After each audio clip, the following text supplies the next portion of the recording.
Let's keep this thing moving. Move over to the NAIA side and back on the show. Not his first time, but it's been a minute. Matt Schwarzler, what's up, man? How you doing? I'm good, man. It has been a minute. Excited to talk NAI football. Got a lot of fun stuff today about the funnest conference in the NAI, the Yeah. Frontier. It's gonna be good, man.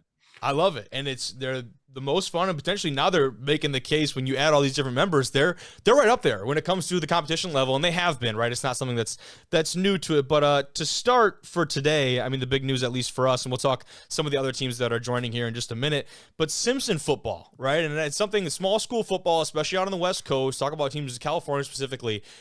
There's almost nothing, right? And so for them to bring this up and to be a part of this conference is awesome. And for teams that have a lot of travel, notoriously those kind of Western teams where it's a little bit more sparse in the schedules, for this to be a thing is awesome. So first we'll play that quick video of kind of the formal announcement for the people to at least get a little listen in. I am here today to formally invite the Simpson University Redhawks to be the 14th football playing school in the Frontier Conference beginning in the fall of 2025. Hell yeah. Hell yeah. So there's the more formal announcement there of the invitation. And how about the jersey? You saw the picture of the jersey with the Frontier on the back. Whoever got that turned around and flipped up pretty quickly in reference to that announcement is a real one, because that's no easy task, getting a nice little nameplate on there. But talk to me about first impressions of this news, man. Yeah, it's super exciting. Obviously, we've mentioned that D2 NAIA level of California is just non-existent. It's either D1 or D3, either the big time or like the real small time. There's nothing wrong with that. Obviously, at the D2 level, we've seen Azusa Pacific go under. We've seen some of these other teams either hop up, hop down, or just disappear completely. And to see somebody new in the fold in California is super exciting. Obviously, joining the Frontier is the westernmost conference in the NAIA, so it makes sense. But also, Arizona Christian now has a local team to play. That is big time. I did not think about that. In the conference. Yeah, they are obviously way down there, joining the conference from the Sooner the other year, and they struggled a bit, but obviously adjusting to new things in the Frontier. It's pretty exciting, and it's going to be really fun watching this team next year. Obviously, a new program. We get to see the birth of something new. They spent 2 years scrimmaging and getting their roster together, and now next year joining the Frontier, we get to see him fully in the fold. 100%. I think their head coach has talked a lot about the struggles that will probably come with joining a conference like this when you play, was it 4 or 5 top 25 opponents in your first full year in conference play. Now, again, that won't be this fall, but they're playing as an independent in 2024. I think it's also important to note, too, that they are technically an associate member, at least Simpson, right? They're an associate member of the conference for football specifically, so not a full-fledged member of the Frontier. But as far as football goes, that doesn't really change the way things operate. They're still going to be in league play, and like you said, that's not something that's going to actually happen until 2025, but this coming year in the fall of 24 they'll play as an independent, and that, let's see here, I believe that is 7 road games and 3 at home. And so their head coach was talking about how that puts into perspective that, if you're not in a conference, you really can't survive at a small school level. You simply don't have the resources to go out and make that happen. And scheduling becomes a hassle year in and year out. Now, for teams in the Frontier now, though, scheduling is not going to be that big of a deal because you have 14 teams. Yeah. Because you add in Simpson to the picture, and also that makes it 10, but then you add Dickinson State, who got announced in December. You had Dakota State, you add Valley City State, and you had Mayville State, and also Bellevue, but Bellevue doesn't play football, so they're not important to the conversation here. Obviously, in 2 years, expanding that much, you're looking at divisions now for a conference that is notoriously eaten itself alive. Being able to split into potentially 2 divisions means 2 auto bids for a conference that usually can shoulder in 2 teams without, a at-large bid, and then now you're potentially talking 3 or 4.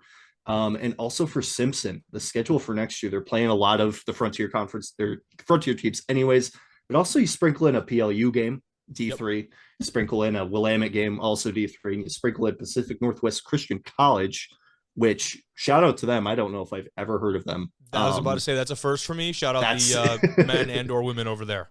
Yes, good for them, because I have not heard of them. I'm sure they are doing great things over there at Pacific Hell yeah. Northwest Christian College. So it's going to be really fun to see the birth of a program, and the frontier is going to be so exciting in the next couple of years. It is going to be interesting, though, this coming season, that looming on the horizon. Does that do anything for these teams? They got to travel now to California and Arizona potentially, looking at all these trips out east. Do they start reallocating funds now? Like, there's a lot of logistical stuff to consider for these teams.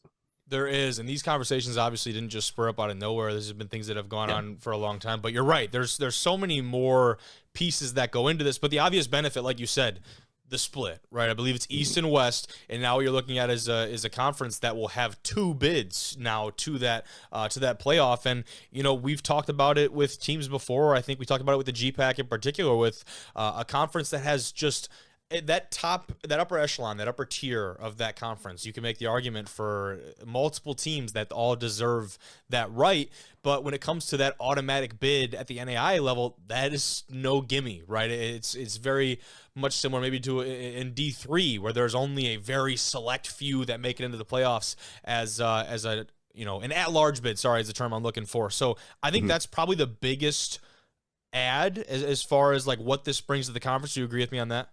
Yeah, absolutely. It's and again, you mentioned the GPAC. It's always an interesting case. They're one team away from being able to split and get that 2 automatic bid in the playoff. Okay.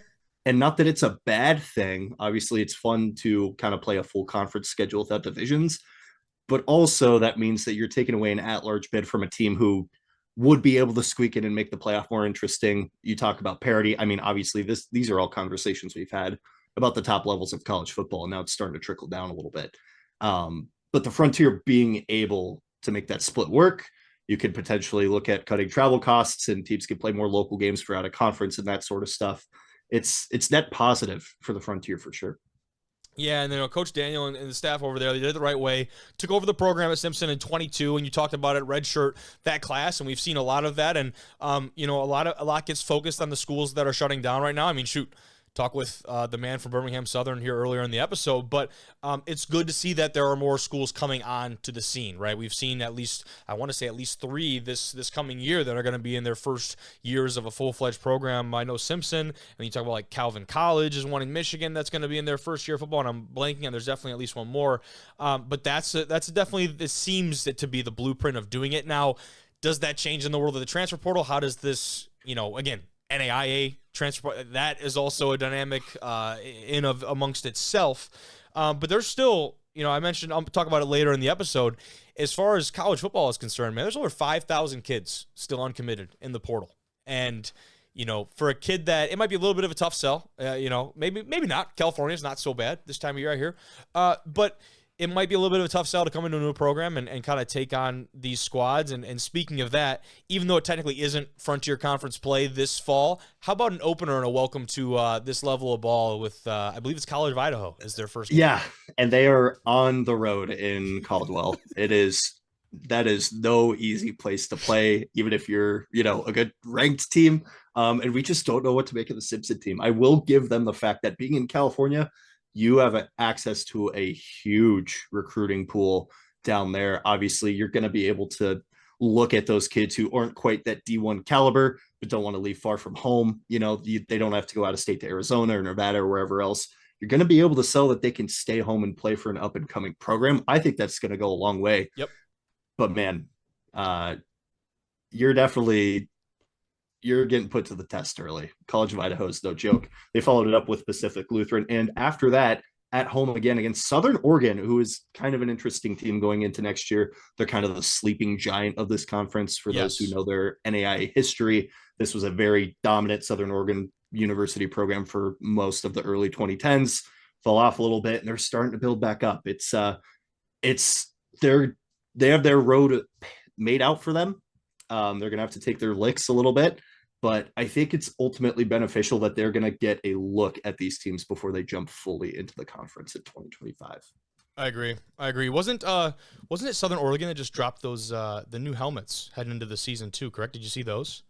I did not see those. I'll pull it. Of course, I can't. The screen sharing deal is just not working with us today. But I'll Yeah. pull it up here for at least the viewers to take a look. I just pulled up the tweet. I found it. They got a nice, cool little white helmet with the decal, red face mask. I mean, just a clean, like a really clean look. So excited to see that take to the gridiron this fall for SOU, which is just a pretty cool acronym in itself.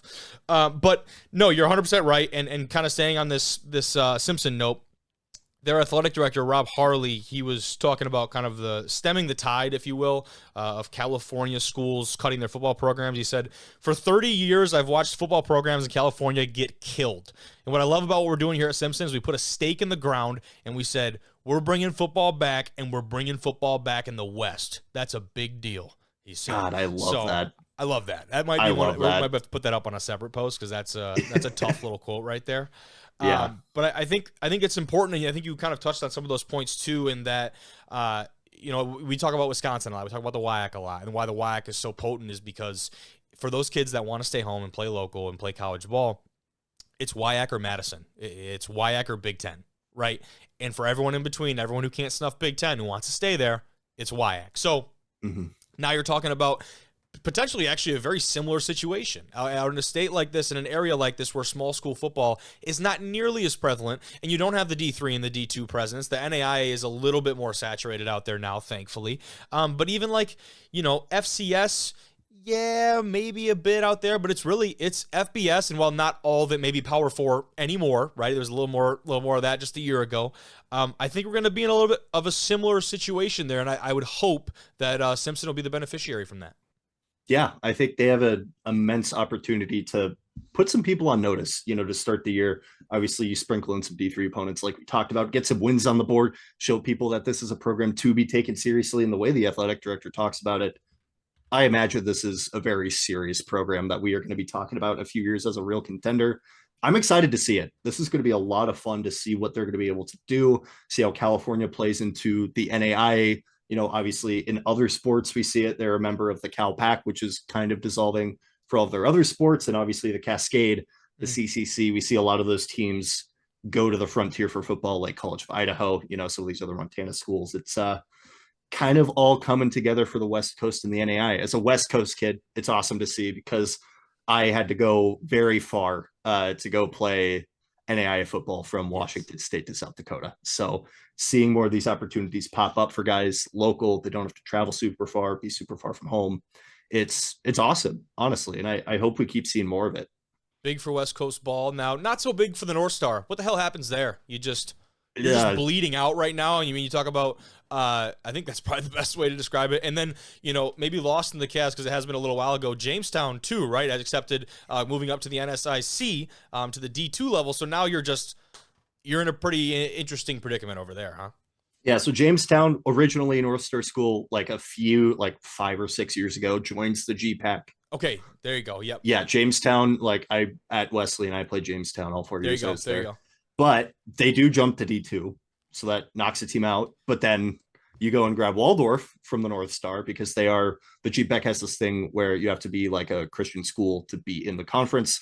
Waldorf is a Christian school. Bringing Waldorf to replace Jamestown. Okay. Yes, yeah, it's a weird. I don't know. It's a weird thing, but it's how the conference is.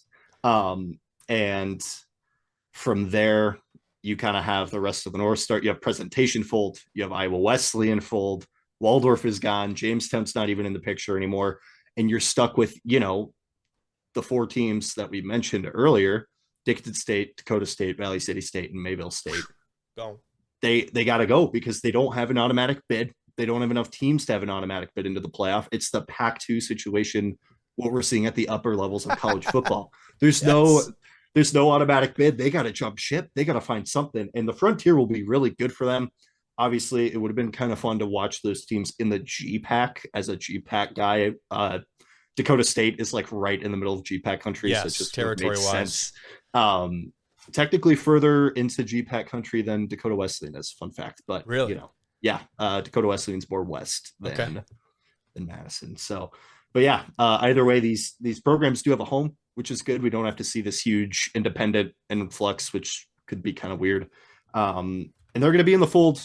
I'm excited to see Dickinson State compete with some of these upper teams. Obviously, Dickinson State has not gotten the benefit of the doubt in the past few years, not necessarily being ready for the playoff because they kind of beat up on lower competition. But obviously these teams now in the fold get to build up something that is in a more powerful conference with new members, new scenery. And hey, if you're from wherever North Dakota, trip to California doesn't sound too bad. No, it doesn't, especially if it's being financed. You're the one paying for it. So, Yeah. No, I'll leave you with this, though.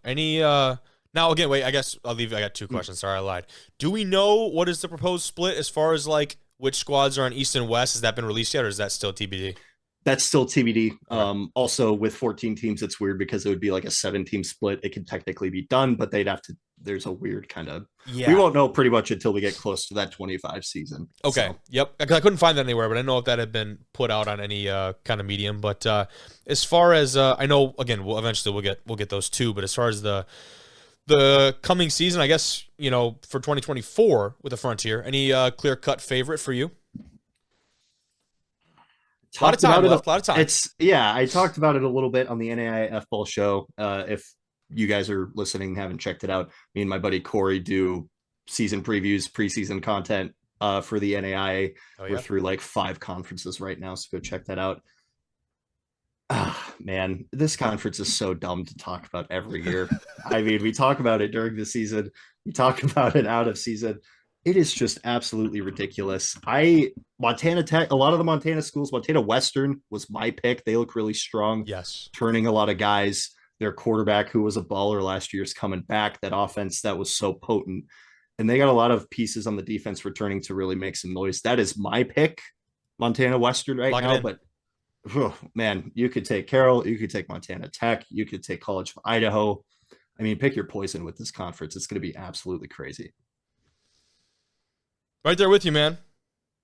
I told you that's all I got for you, though. But I appreciate it. Excited to see what 24 has in store with us, and good to see that there's some big things going on even further down the road in 25 for the NAIA scene. But per usual, appreciate your insight, brother. Of course, take it easy.